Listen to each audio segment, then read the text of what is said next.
En kan ik iets doen? Kunnen wij...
En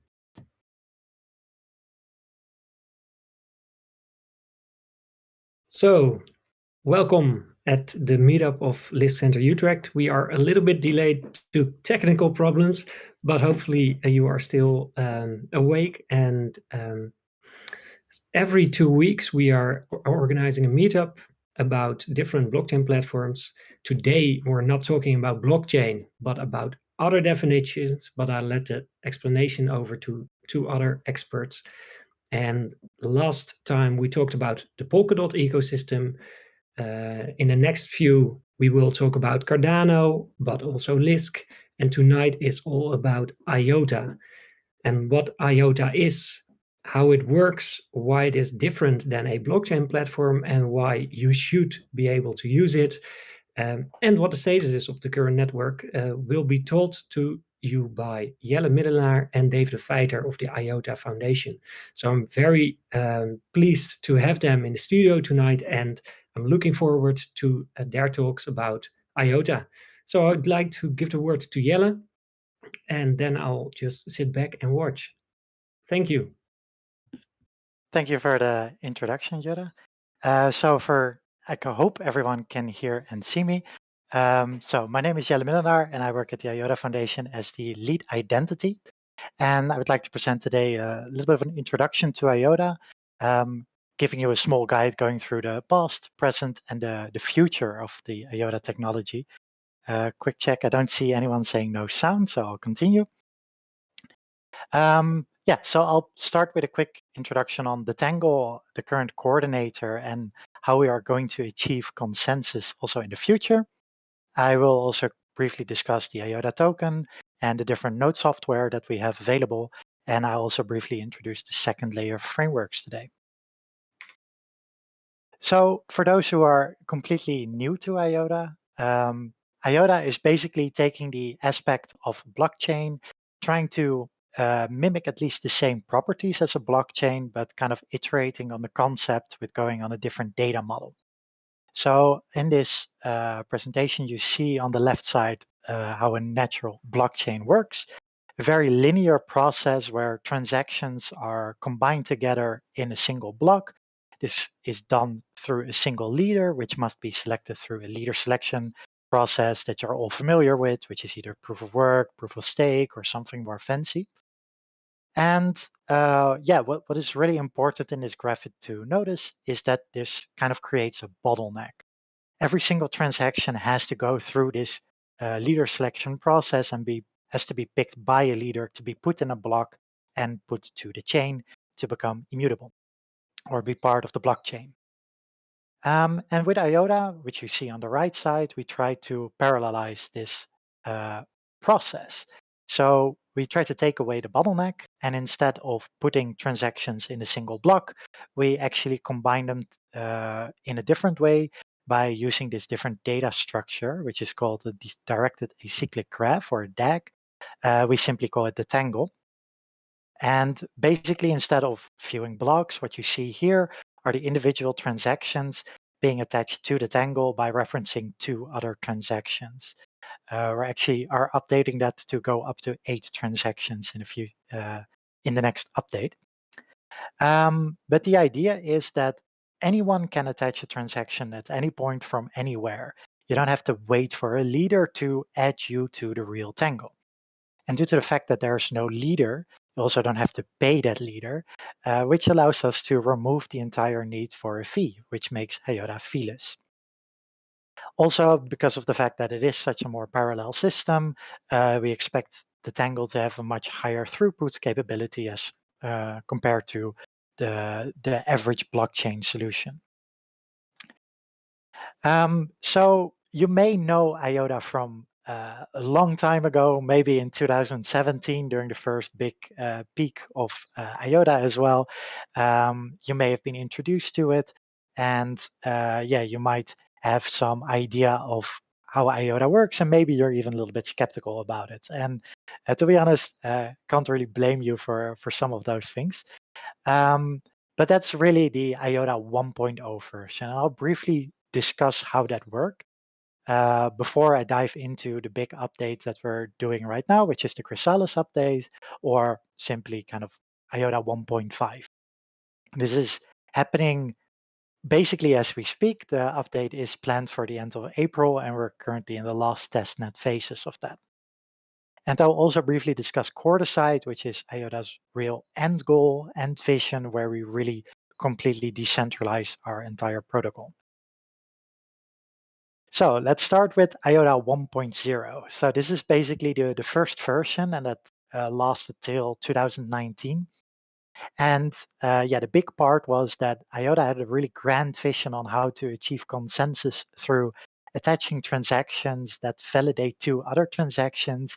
Therefore, every time you participate in the network, you actually also are kind of almost a miner. You also validate the rest of the network. However, this was very hard to protect. You would basically need thousands of transactions per second to even protect the network against basic attacks with specialized hardware. So we briefly introduced the coordinator as our training wheels to make sure that you couldn't attack the network during the early stage. Not very different from how Bitcoin was protected during the first few years. Basically, what the coordinator is a specialized node run by the IOTA Foundation, which issues a special transaction. It used to be every 30 to 90 seconds. And basically, every transaction that is referenced by this milestone, as we call them, is directly or indirectly referenced by this milestone, is confirmed in the network and therefore becomes immutable. So the coordinator kind of is always the leader if you want to compare it to the blockchain setup. But the coordinator is unable to lie, for example, or cheat its way through towards a bunch of money, right? So if it would be signing two transactions or referencing two transactions that are double spent, then it loses the trust of the entire network because every node validates all the milestones, and they would actually distrust the coordinator at that point, and the network would stall. So if you compare it to a blockchain, the beauty of a blockchain is that if consensus is not directly achieved, if there's two different opinions, you kind of create a fork, and whoever has the most consensus power continues on. With IOTA, it's very simple. If the coordinator is no longer trusted, basically transactions no longer get confirmed in the network. There's no real fallback. So naturally speaking, the coordinator is not a state that we would like to stay in. But it's also not something that can be cheated with or something like that. So we also made some other controversial decisions at the start of our design. One which is very famous is our ternary design. So instead of using just ones and zeros, which most hardware use in binary format, we actually used 1 zeros and minus ones, which is, to be honest, quite a beautiful system if you really get to know it. It's also theoretically faster on a hardware level. So computers with ternary hardware would be able to scale better than binary hardware, but unfortunately, it's quite theoretical. So we jumped the gun a little bit on that innovation, and we still stand behind ternary. We still believe it will be the future, but yeah, unfortunately, we were a little bit too early, and that actually created a lot of conversion time in transactions from converting between binary and ternary and back. So that actually put a little bit stress on our nodes. We also went with the Wintonage one-time signature scheme, which was is a quantum-proof signature scheme. Again, trying to think ahead, thinking how the future might look like, and designing an IOTA Tangle setup that is ideal for the future, which must also be secure against quantum attacks. They weren't very practical to work with, though. Signatures were quite large, and the whole idea that you can only use an address once can be a little bit tricky to work with. So this too wasn't really the most popular decision. Yeah, we also had fixed size transactions. So if you wanted to upload a very simple hash to the IOTA Tangle, we would append such a transaction with a bunch of nines, which is basically the equivalent of a zero, but in ternary. And yeah, that too isn't the most efficient way of dealing with things. So this all combined gave us an amazing 30 transactions per second, which is obviously not the most impressive in the distributed ledger technology world. However, they remained 30 transactions per second feeless. But yeah, we realized over time that some of these decisions that were made were maybe a little bit too much ahead of its time. So luckily, over the last few years, we've made some design choices to kind of go back to more industry standard decisions, which massively improved the network. And this is what the Chrysalis update is all about. So the Chrysalis update is kind of in two different stages. We have phase one, which was released in August 2020, and that added a few very important updates. So we switched mostly to binary, not yet everything, which already reduced the conversion costs of switching between the two. We introduced a new node software. We used to have the IRI, or was the IOTA reference implementation, written in Java. And yeah, that wasn't the most performing node software. So the community wrote Hornet in Go. And it also introduced auto pairing, which made it a lot easier to manage nodes. You don't have to get up in the middle of the night to pair with a new neighbor because someone unplugged their node. We also massively improved the tip selection process, which used to be very slow and bothersome, and now is actually very simplistic. And the overall coordinator performance improved a lot. So this simple update in August actually boosted us all the way up to 1,000 transactions per second. Although I'll be honest, at about 300 transactions per second, most Raspberry Pis kind of shit the bed. So maybe you don't want to run IOTA nodes on that just yet. But still 300 transactions per second is actually quite decent for that environment as well. Also, most importantly, the confirmation time went down a lot. The milestones are now issued every 10 seconds, and the coordinator is better at confirming transactions that are more recent. The old coordinator setup actually kind of always was lacking behind. So on average, the confirmation time is about 10 seconds, and it's not rare that you actually confirm a transaction in 2 to 3 seconds even.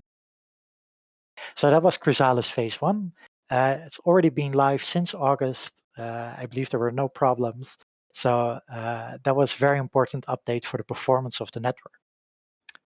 But that's definitely not all. We're now at Chrysalis phase two stage.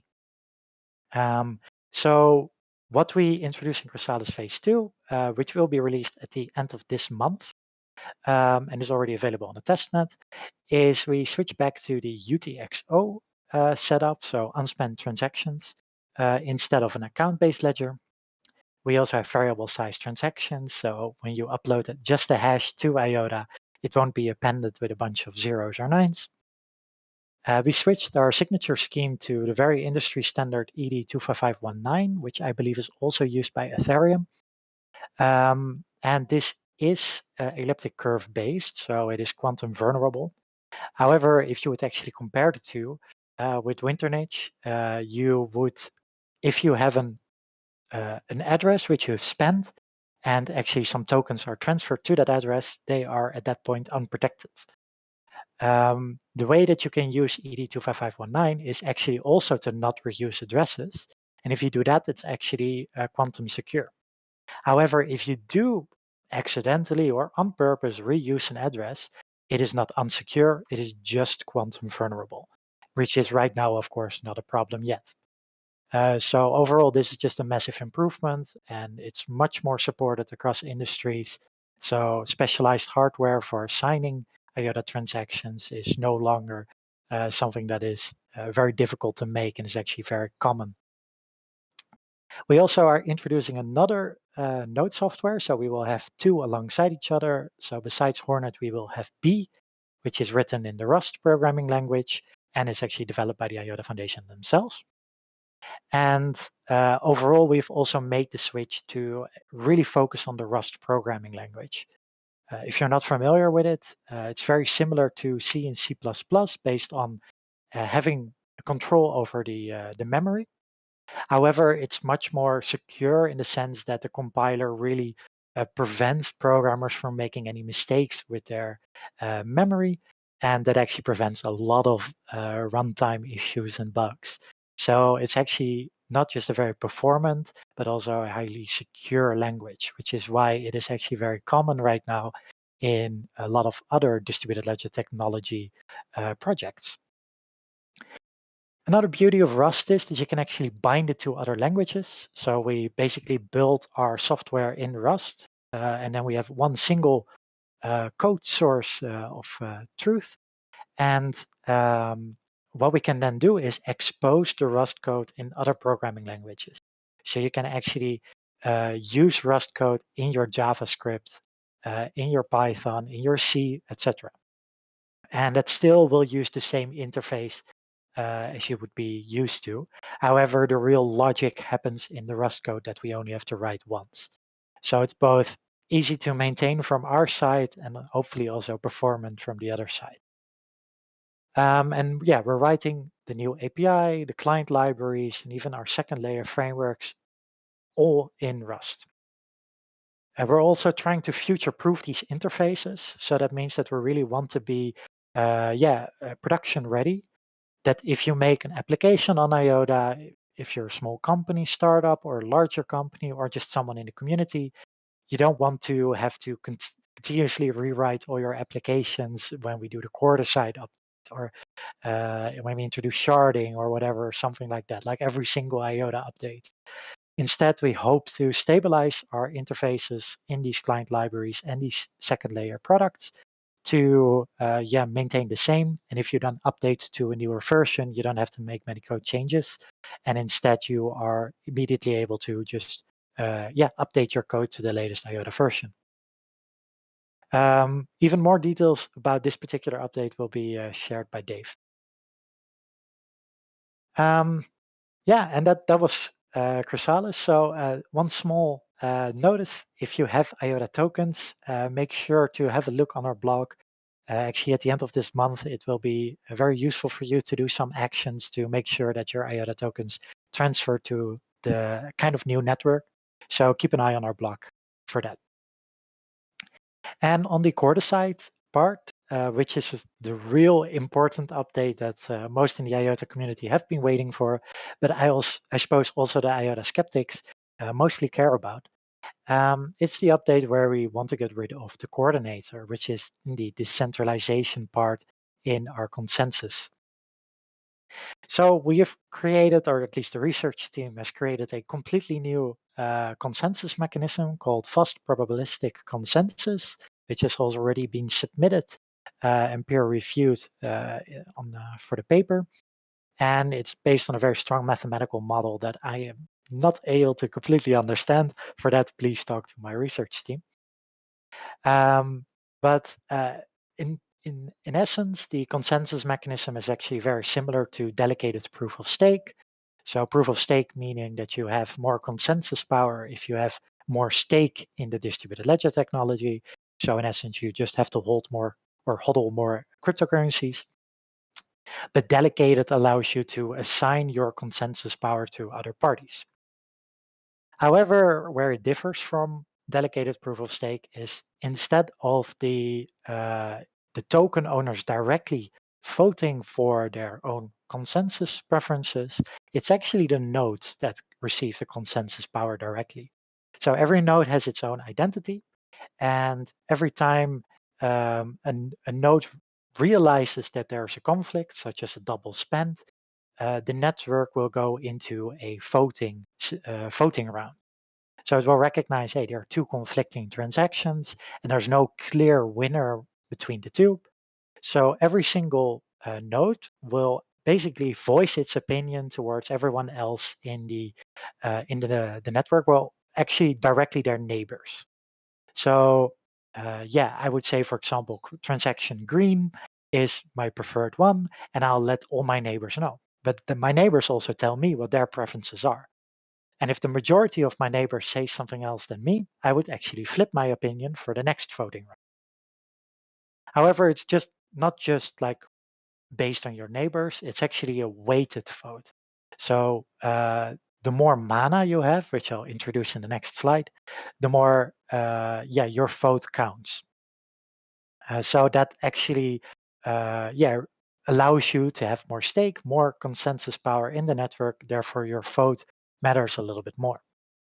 And yeah, according to the mathematical model, it seems to be that I believe after a maximum of 10 voting rounds, consensus is very often achieved, quite often even sooner, which probably should lead to consensus again around the 10-second mark. But don't quote me on that. That's a question for our research team exactly on the details. And we'll also see that on the testnet very soon, I hope. Yeah, the way that you're actually you get your neighbors is done through the auto pairing, which is also based on the amount of mana that you have. So if you're a node with a lot of consensus power, you will actually be surrounded by a lot of other nodes with similar amount of consensus power, creating even more trust in your direct neighbors. And that is, for example, very important because high stake nodes, such as an exchange, they will naturally gain a lot of mana, and therefore they will also be surrounded by other important nodes, which makes it very hard to eclipse them, which basically means surround them with bad nodes that kind of fake transactions. But that will basically be very difficult, if not impossible, in this setup. Since it is proof of stake based, of course, the wealth distribution in IOTA matters. However, what this ZipF distribution shows is that the IOTA wealth distribution is no different from other cryptocurrencies that already use proof of stake or want to use proof of stake. And at the same time, it doesn't really even differ from other currencies as well.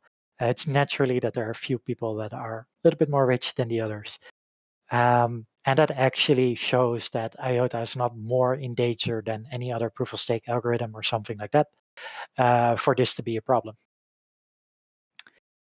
So the mana, I've already mentioned it quite a bit. So what is mana? Mana is basically kind of a reward that nodes get in kind of a reputation for every transaction that they process directly. So if I, as a user, send 50 million IOTA from one wallet to another, I would send this transaction initially to a node. And most likely, I would also assign my 50 million mana at that point to that same node, giving him some reputation in return for the work that he does in getting my transaction on the network. There's no guarantee that I have to pledge to that specific node. However, that is probably the most likely what's going to happen. And this way, this node gets more consensus power and will also have other benefits that I will introduce in the next slide. However, when that wallet B that received those 50 million IOTAs actually transfers IOTAs again and maybe assigns the mana to a different node, actually the mana is also repledged to another node. So you don't really keep your reputation as a node, you actively have to process transactions in order to keep a high mana count. Or if you want to guarantee a specific amount of mana, you would actually have to own IOTA tokens as a node operator to guarantee a specific amount of mana.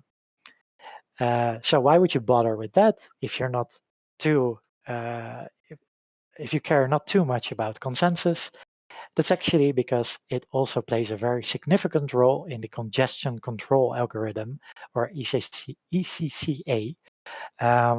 There's a very nice blog from our research team on our blog website about all the details, but I'll try to briefly explain it. So this is basically how a node works. And when it receives transactions from a neighbor, it will kind of create a queue of these transactions inside of the software. And the more mana this node has assigned, the faster this queue gets empty. So if I have a specific amount of mana, for example, it will process 2 transactions per second. If the node starts issuing more, it will start to pile up and be a longer queue. And at some point, the node will say, all right, you're basically spamming the network. This is malicious. So I will actually blacklist you. And if all the nodes follow kind of the same system, they will probably blacklist the attacking node around the same time. So consensus kind of is locally achieved across the network, or at least its direct neighbors, that there's a spam attack and that these transactions don't propagate. If a node decides to do propagate them, the next nodes will go through the exact same process and still realize it's a spam attack. So if you want to issue more transactions as a node, what you have to do is gather more mana.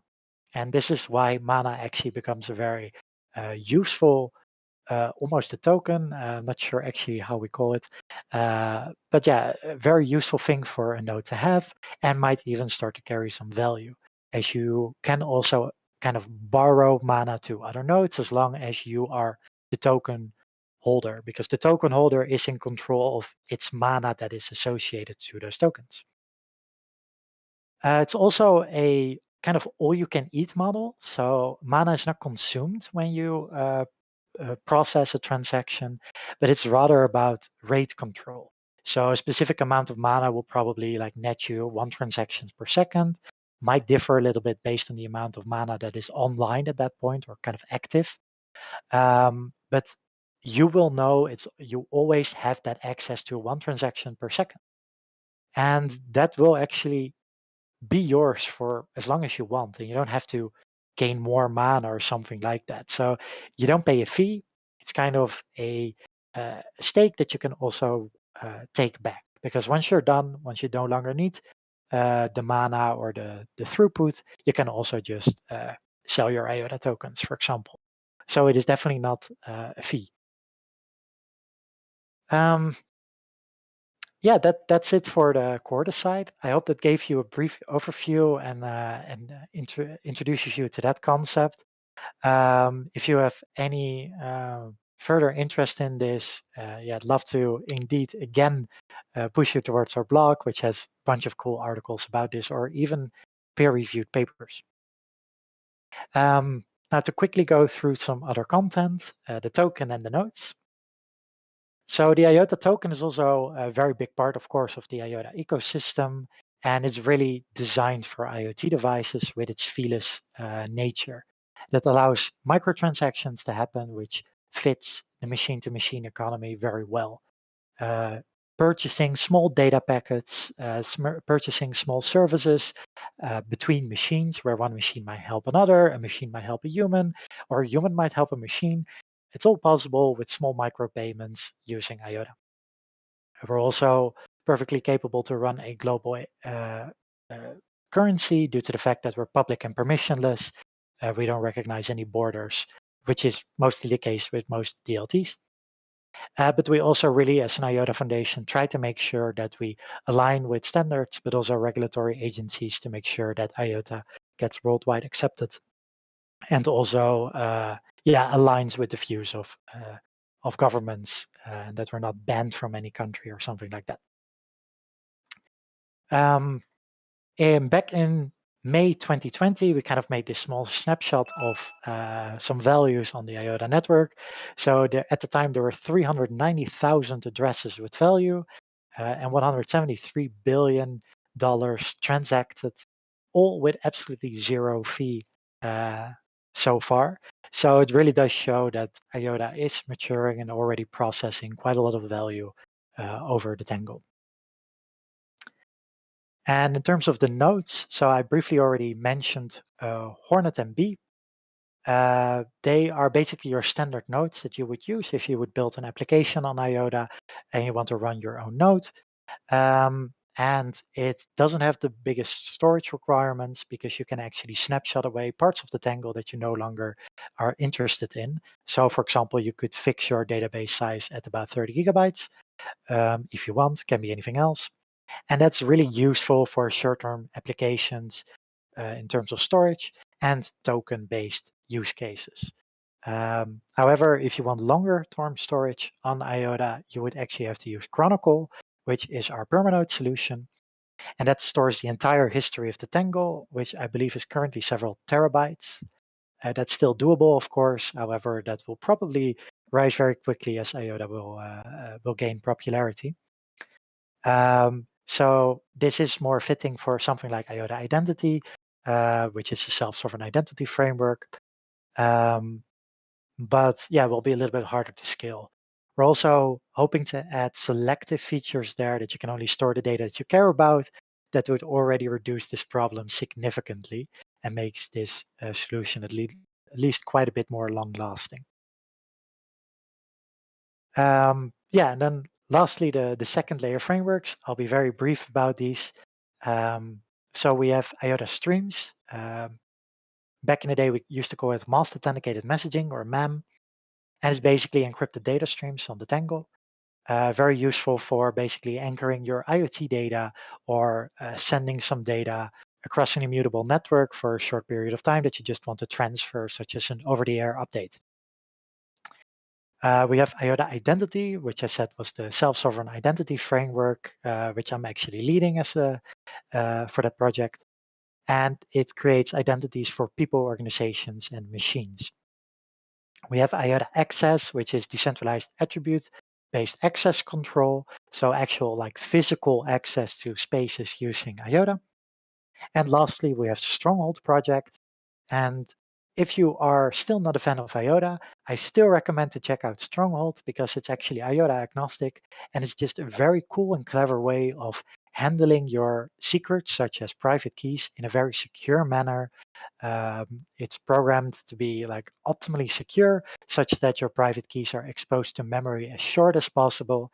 And we're also going to support specific hardware solutions for that to create a really secure environment for these kind of signing solutions. So even if you don't like IOTA, but you still have to handle private keys or personal identifiable information, do check out the Stronghold project.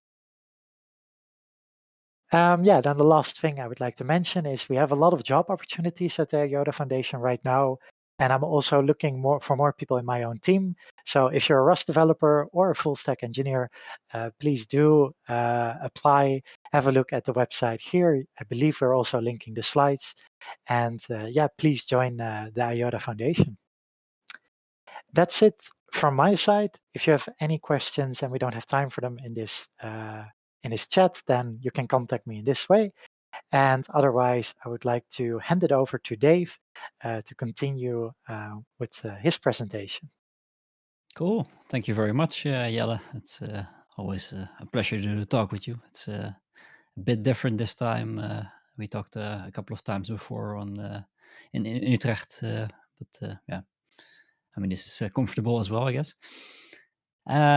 So yeah, my name is Dave de Feiter. I'm a senior architect at the IOTA Foundation, and I will tell you a little bit about the stuff that Jelle hasn't talked about in too much detail. That's not really true because he already said quite a lot about Chrysalis. But yeah, first I want to tell a little bit about the IOTA community, how amazing it is, and what's going on there. And then I want to cover the Chrysalis release a bit more in depth because it's a big milestone in the history of IOTA that's coming up this month, and I think it It would be good if a lot of people know about this because it can be useful in a lot of different ways. So let's get started. So the IOTA community is not your average crypto community. We don't do Telegram. We do Discord, for example, which is not always the case. And while a lot of other crypto chats are mainly about price and speculation, we try to put that as much in the background as possible and just discuss the technology and the actual use cases for IOTA within our social platforms as much as possible. So we have two big social platforms where we work on usually. First of all, by far the most popular option, the IOTA Foundation official Discord. You can reach us through discord.iota.org. We currently have 43,000 members, including the IOTA Foundation members, which you can find there. And the focus of the Discord is, like I said, purely on research, technology, market adoption, not so much speculation. If you want to speculate, there is actually a single channel to facilitate that, but it's definitely not the goal of being there. And the cool thing about the Discord is that there's a really good synergy between the community and the IOTA Foundation. There are community-based projects going on there. The community is involved in IOTA Foundation projects, which I will talk about a bit later. You can just have a chat with any of the IOTA Foundation members about any topic, if that's research-based, market adoption, or if you want to discuss the latest changes in Rust libraries. All the people who are actually building that are available there to answer your questions, and everyone is free to openly contribute to the IOTA protocol and all the projects going on within the IOTA Foundation. Another popular platform is Reddit with 128,000 subscribers. Same focus, so mainly about market adoption and technology. It's a little bit less tech savvy as the Discord, but it's a good summary if you don't have the time or focus to look at the Discord all day. We also do AMAs there from time to time, so you can ask your questions if you don't get a chance to do this in Discord. And for any specific market-related stuff, so if you want to speculate, that's not possible at all on our Reddit. You have to go to the IOTA Markets one. So there are several community efforts going on within the IOTA Foundation social platforms. First of all, a really important one is the Ecosystem Development Fund. It's basically a non-for-profit fund with funds innovation on top of IOTA. So basically, community members with good plans can bring those to us. And if they decide to build an open source project with that, we can fund them through our ecosystem fund. A great example of one of those projects is the current node software that we're using, the one that replaced our original reference implementation that's called Hornet, has been built using an EDF grant. And it's a great example of the community working together with the IOTA Foundation to build on top of the IOTA protocol. Most team members from the Hornet team are actual community members, and there's just one developer from the IOTA Foundation involved to oversee it all. So far, 7 TI has been granted for the ecosystem members, and 14 TI is still available. So there's still plenty of grants to give away to awesome projects. So if you're working on something cool and you can think you can bring it to IOTA and it has a benefit towards the ecosystem, definitely get in contact with Mark. I saw him in the YouTube chat here as well. He might run away now.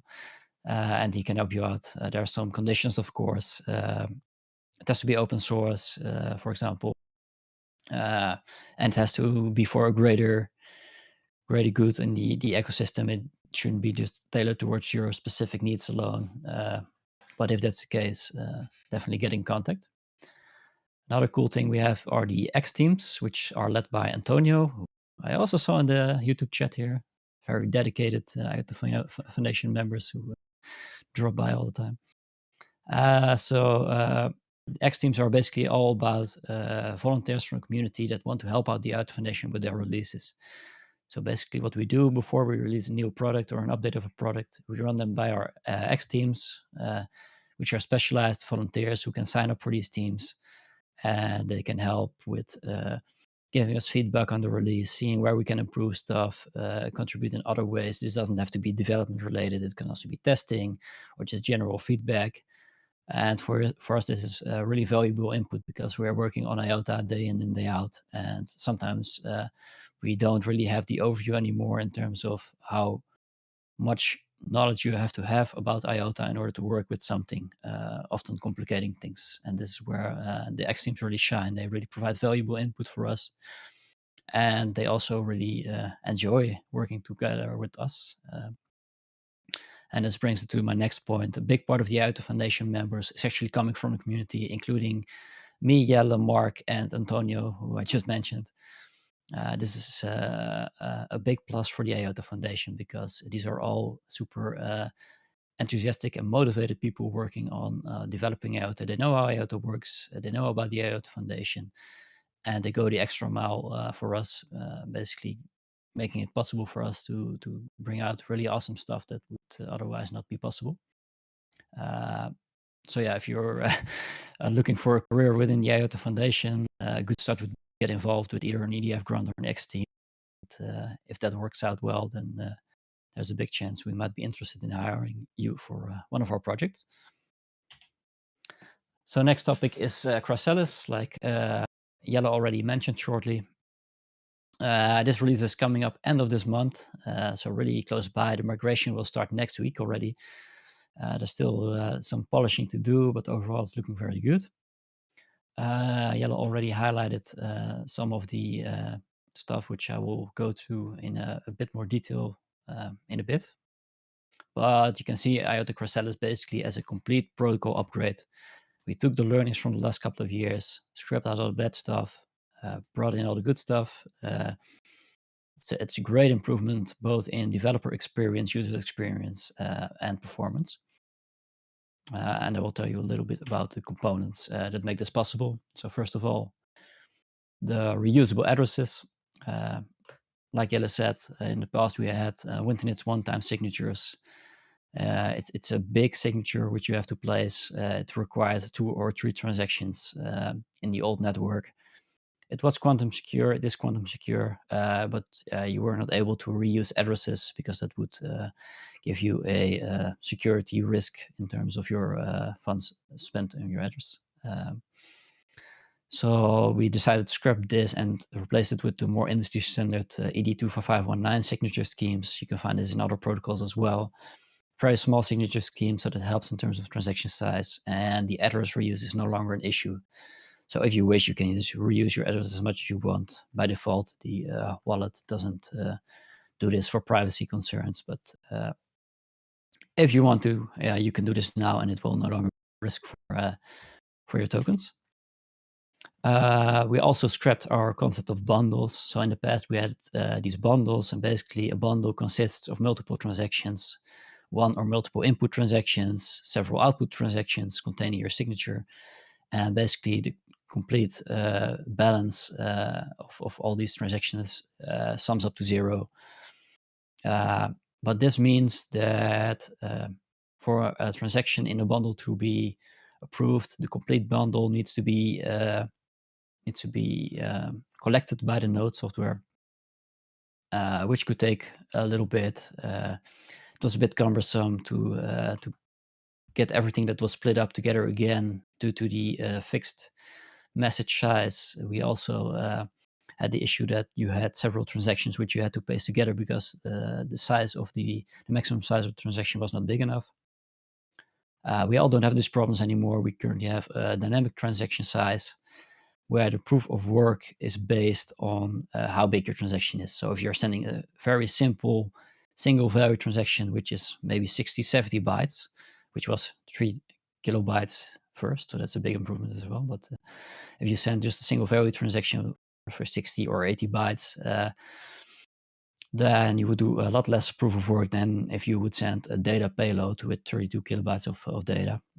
So this is basically an anti-spam measure. So yeah, this makes it not only easier to work with, but it's also a lot more performant. A lot less data goes over the network, making the total network throughput less of a bottleneck. Another thing we completely redid is the libraries and the APIs. So in the existing IOTA libraries, there's very verbose functionality. You can set everything. Everything is set. You have to set everything manually. There's a lot of jargon there. You really need to know how IOTA works in order to use it.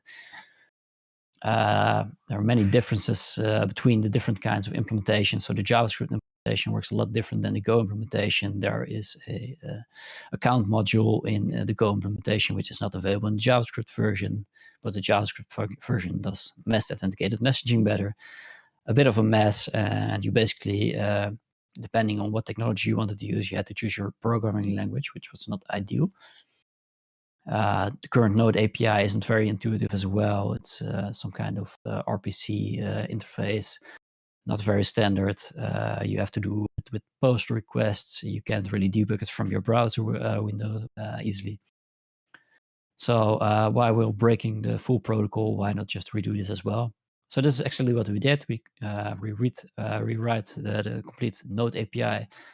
There's a complete new spec available for this. It's RESTful JSON now. It's very sensible, very logical. You can do a lot in your browser alone. You can look up transactions. By indexation, you can look at the node information just from your browser by fetching a URL, and it returns JSON. So super easy to work with, even without a client library. We also redid our events API. This used to be a 0MQ stream, and now this is MQTT and MQTT over WebSockets with certain topics to subscribe to. So if you want to do anything in real time, react to transactions coming in or transactions being confirmed, you can do this with our new events API. This is also fully spec'd out, so it's completely clear how this works and what's available. There's a new and user-friendly client library built in Rust. And the cool thing about this is buildings have been made for this as well, for Node.js, Python, and Java. So you don't need to know Rust. You can just use Python or Node.js and Java. We made pre-compiled packages for them. So you can just do an npm install or a pip install with Python. And basically it gives you the user-friendly client library in Python or Node.js or Java without the hassle of having to install anything with Rust. This is all pre-built for you, but it does have all the functionality of the Rust library. So there's one reference client library in Rust, and you use it in exactly the same way with exactly the same features in Node.js and Python. We did the exact same thing for a brand new wallet called the wallet library. And what this basically does, it abstracts everything transaction related for you. So you can basically say, I want to create a wallet with a certain name. I want to generate an address for this wallet. And I want to monitor this wallet for transactions coming in. And the abstraction will take away all of the intrinsic details about handling transactions, real-time monitoring, storing the transactions, keeping state, etc. You don't have to think about this. Just use this wallet RS library, and you will be able to build your own wallet implementation. This can be like integration into a web shop. You can build your own wallet. You can build your maybe a browser wallet would be nice. You can receive donations with it, whatever. This actually allows you to create your own at the core safe wallet yourself if you wish. So that's a really cool new feature we introduced with this. And like I said, all client libraries work in a very similar fashion. So if you know one of them, you can use the other ones as well. Same way, with a tiny bit of syntax difference between the languages, but you no longer are bound to a certain language to support a certain IOTA feature. And yeah, you don't need any specific IOTA knowledge to use them. There are a lot of sensible defaults in the new libraries. So in the old situation, as you see here, this is a code snippet from the old situation where we post a data transaction to the IOTA Tangle. What you see here, we have to provide a node address, and then we have to generate an address, and we need a seed, and we need a message, and we convert the message to tries. Then we need to create a transfer object. Then we need to prepare those transfers, send them with a depth and a minimum byte magnitude, which most people don't know about when they when they join IOTA, and if it's wrong, the transaction won't confirm. So that was like a lot of in-depth IOTA knowledge you would need to just get this basic example out there, and also a lot of effort in terms of typing out code for such a simple thing. So in the new situation, you can just import the library, set up a new client, connect it to the testnet network, and if you just provide a name like this instead of a node URL, it will use a predefined list of nodes and build from there on out, which is loaded through a URL hosted on several nodes, which can be managed. You can also supply your own node URL list if you wish. It's very powerful, but by default, it's very easy to use. And then we create a message. We add an index, which you can use to look the message back up with. And we provide a data payload, which can just be bytes up to 32 kilobytes in total of the full message. We call the submit function, and your transaction is on the IOTA Tangle, completely converted and sent on the testnet. So that's a huge improvement in terms of developer experience. UTXO is another important one. This is very similar to what Bitcoin uses. We used the account model before, where basically the balances of users were stored in the ledger, which were updated all the time. But this is not really usable in a shardable way, and performance-wise, it's also not great. This new UTXO model provides us with some challenges, especially when it comes to dust attacks. We have a feeless protocol, so it's super easy to say, let's spam the network with a lot of one IOTA transactions, which basically cost nothing, and you have a lot of dust in your wallets, which pollutes the ledger state. So we worked around this, but yeah, quite challenging. And this also allows us to later on add support for tokenized assets, where you can basically roll your own NFT or your own coin on top of layer 1 IOTA if you wish. It's supported in UTXOs. It's not in the upcoming Chrysalis release, but it's like something we had to do in order to support this later on. And the last part of this release, which is pretty awesome, is our brand new Firefly wallet, which is being released in beta as we speak, and which will be available on mainnet when the mainnet launches end of this month. It's an awesome new secure by default wallet. It has Rust at its core. It uses wallet.rs at its core. It's fully modular, so new things can be added, like integration for identity, which Yelle is working on, for example, or a message functionality. Yeah, this basically was my last slide about Chrysalis. What else is to come for this year? Really quickly, because I'm already running out of time.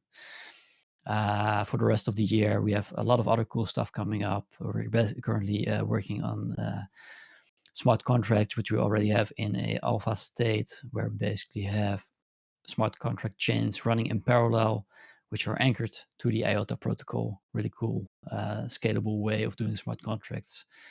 But yeah, still working out how we're going to launch this in a production-ready way.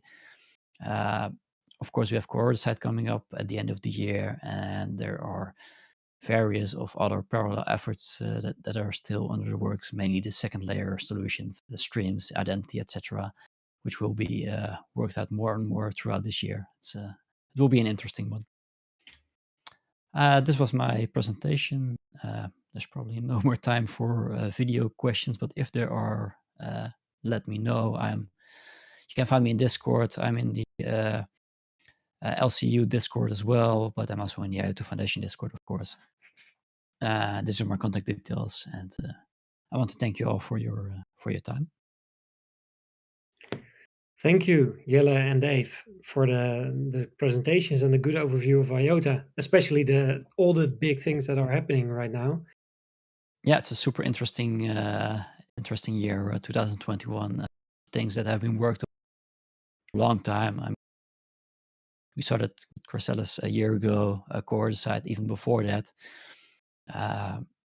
Basically, Chrysalis is all the big improvements from Cordicide split off, so that we don't have to do everything all in one go, because the scope of that is huge. But yeah, a lot of these things have been in the works for many years, and we will see the fruits of this very soon, which I'm super excited about. Yeah, and We could take a couple of minutes to answer some questions here if you guys have time. I don't Sure. mind. Sure. And I also saw that you already answered some questions in the YouTube chat. Yeah. Do you need to add something on these, or shall we consider them answered? I think they're pretty much answered, yeah. Okay, perfect. I think I have a couple of questions here. Question for the end of the presentation. There will be a need for companies to have IOTA tokens in the future, but how does this work? Will companies consume IOTAs? Yeah. So I answered the chat as well, but I can Oh, yes. video as well. That's no worries. So basically, with Cordicide, without the coordinator, the network needs to be protected against not just against false actors, but also against the throughput, a high throughput. So say the network can do 1,000 transactions per second. At a certain moment in time, we will reach those 1,000 transactions per second, but we don't have something like Ethereum where you can use gas to bid on fees to be included in a block, because we don't have blocks, we don't have fees. So we solve this in a different way with the concept called mana. Basically, with every IOTA you hold, there's a sort of shadow currency attached to it called mana, which is basically by default given to the node that you used for the last transaction of moving of those funds. And this mana is for the node basically a currency to pay off rate limiting. So they don't really transfer it, but it's more like, okay, I have this much mana, so I have a bigger stake in the network. So my neighbors allow me to put more transactions on the network. So what this would mean, so for example, if I have a company and I need a constant 10 transactions per second, I would basically need to acquire a certain amount of IOTA tokens because then I have a certain amount of mana in my node, and I'm sure that my neighbors won't rate limit me, even if the network is overloaded, because I have a certain amount of tokens and therefore more mana, therefore a bigger stake in the network. So I kind of get a preference treatment in the network, less of a rate limiting. And the more the network is used, the more issues there are with this rate limit, the more important this will be. So yeah, this is basically a big incentive to hold IOTA tokens if you run your own node to basically lock up your part of the network in terms of throughput if you really need it for transaction throughput on the mainnet. Yeah. I do want to add there that you don't actually consume the IOTAs at all, or the mana Oh. for that matter. So once you purchase those IOTAs as a company, you will have this throughput continuously until you decide no longer to need it, then you can sell or whatever. And at the same time, we also expect that there will probably be a mana renting market. So as a company or as even a large enterprise, they don't necessarily want to hold IOTA tokens or any other cryptocurrency for that matter, because it can be quite difficult from a regulatory perspective. But they can probably just rent out mana from parties that do want to hold IOTA, and they can just pay in normal fiat currencies to gain that throughput. So there are different ways to achieve that, but one of them is definitely purchasing IOTA, but will never be consumed. Yeah. Perfect. I see a couple of questions coming in right now. Just wanted to know, will it be available as a localized solution or only in the IOTA network? What? IOTA is a permissionless and public network. So the IOTA token will always be a global currency, so to say.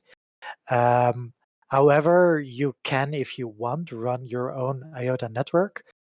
Just spin up some nodes for a local network, spin up right now your own coordinator, or later you can achieve consensus in a different way if you want. But yeah, you can create your own private Tangle, but to be honest, most of the time, companies or people, when experimenting with a cryptocurrency, they kind of spin up their own private networks purely to avoid fees. That's not a problem with IOTA. So I always recommend start using the mainnet as soon as you can, even for testing purposes, because you'll realize that it's actually a very smooth experience directly. You're not dependent on testnet, you're not dependent on fake tokens or anything like that. It's just a very smooth experience to use IOTA. And then an additional question, does it support private data like Hyperledger? Yeah, so basically what you can do is two things. Either like private Tangle, where you have some sort of like Hyperledger-ish solution running your own Tangle with the neighbors you select on your own. And later on with smart contracts, which is super uh, uh, dynamic, you can run your own chain, which is connected to the main IOTA Tangle, but the committee of the chain will be pre-selected parties. So you can basically run smart contracts protected by the main IOTA Tangle, but the whole data within the smart contracts, etc., that's all within those limited parties that are connected to one another. So you can basically have a private smart contract solution on top of the IOTA Tangle, but protected by the main Tangle, which is like a really powerful feature to have. Thanks. And then one last question. Can you elaborate a little on storing data on the Tangle long term? Because now when the Tangle is pruned, data is lost. Yeah. So the Tangle is not really meant as a data storage solution. In the first place, we do have a permanode which stores all data, but in the long term, that's not really sustainable, especially if you go towards 1,000 transactions per second constant or more. There will be a lot of cost involved in keeping that up with storage alone. That's why one of the follow-up permanode milestones after the current one would be a selective permanode, where you can basically say only transaction matching a certain criteria will be stored permanently. That's something that's on the roadmap, but not there yet. But yeah, ideally, you don't use the IOTA Tango for data storage, because it's not meant like that. It's supposed to be a sustainable long-term network, and it's not sustainable if you store data for the long term, unless you have like a plugin solution for that. Which is exactly my struggle. So the self-sovereign identity framework, IOTA Identity, is actually storing things on the Tangle that are meant to stay basically permanently. At least the target is 120 years, because that's how old people get. But I guess machines can get older than that. So yeah, I need to target even further. So this is actually something that I encounter as one of the bigger problems for IOTA Identity. So indeed, right now, I am also using the permanode solution for that, so Chronicle. So if you really need to, that works. And with permanodes, selective permanodes, I mean, then that's the whole problem of storing too many transactions kind of falls away. And I'm also expecting that the sharding, which is even further in the future of IOTA, will also start to help out there, where you could actually kind of have your own data shard. For example, specifically an identity shard. Those are already thoughts that I have. So if you really have an application where small amounts of data need to be stored for the long term, because it's very important, then you can make that design decision. But keep in mind, you're not making it easy for yourself. So I do agree with Dave. Overall, IOTA is definitely not used for permanent storage. But on the other hand, I'm kind of trying to figure out how to achieve that anyway, because I'm a rebel like that.